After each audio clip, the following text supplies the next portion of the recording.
People keep saying the housing market is going to crash again, like that's just how this works, but they're missing it. The market already crashed, and what came next wasn't a rebound, it was a rebuild. And not for us. Wall Street didn't just recover, they redesigned the whole thing. And now the game isn't about buying low and waiting for another dip. That dip, it's not coming. This isn't about one company buying a few houses on your street. BlackRock isn't playing small ball. They've got ownership in the entire supply chain of your future home. They hold over 10% of D.R. Horton, the biggest home builder in America. Over 10% of Lennar, the second biggest. And over 10% of Pulte Group, the third. They also own nearly 9% of CRH, the biggest building materials company in North America. But it doesn't stop there. They've got stakes in JP Morgan, Bank of America, Rocket Mortgage, and Fannie Mae's mortgage-backed securities. Over $120 billion poured into the mortgage market. And in 2024, they joined a $500 million affordable housing fund. Now here's the part people miss. Owning 10% might not sound like much. But when nobody else votes, that 10% speaks loud. BlackRock votes for millions of investors who never touch their ballots. That gives them influence in thousands of companies. They don't need full control, they just need enough to steer the ship. So when you think you're picking your builder, your lender, your agent, you're really just picking between pieces of the same machine. This isn't a plot, it's a plan, and it's already in motion. We're not short a few homes, we're short millions. Freddie Mac says 3.7 million. Realtor.com says closer to 4 million. Some say it could be nearly 7. Meanwhile, millennials and Gen Z are flooding into prime home buying years. Immigration is bringing in nearly 3 million new people per year, and builders? They can't get land, can't find workers, and can't get loans. So even if rates drop tomorrow, there's still nothing to buy. And that plays perfectly into BlackRock's hands. They don't need to crash the market. Supply and demand already tilts it in their favor. While regular buyers fight over scraps, they're locking in long-term gains, not by flipping homes, but by building entire neighborhoods just to rent. These homes aren't for you to buy, they're built to be permanent income properties. In 2024 alone, builders started over 83,000 homes meant for rent only. That's 9% of all new construction, triple the normal rate. So the next time you see a new subdivision go up, ask yourself, who's it for? If you're sitting on the sidelines waiting for a crash, you're not being smart, you're being played. This isn't 2008. That bubble was built on bad loans and chaos. Today's market is built on control and strategy. Housing costs are up 4% year over year. Core inflation is only 2.4. And the Fed already said, they're not cutting rates anytime soon.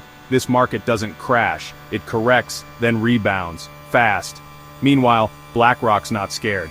They're doubling down, not buying at the dip, buying through the storm. If you think prices will suddenly drop and hand you a perfect deal, you'll be waiting a long time, while rent keeps rising. The market won't crash, because the people in charge of it won't let it. BlackRock isn't speculating, they're reinforcing. Every angle is covered. From construction to financing to rentals to asset management, JP Morgan's home loans are down 42% from last year. And their stock is still climbing. Why? Because losing buyers doesn't hurt when rising rents and long-term plays cover the gap. Builders are hurting. Confidence is down. Materials cost more, labor's short, lending is tight. But guess what? Still no collapse.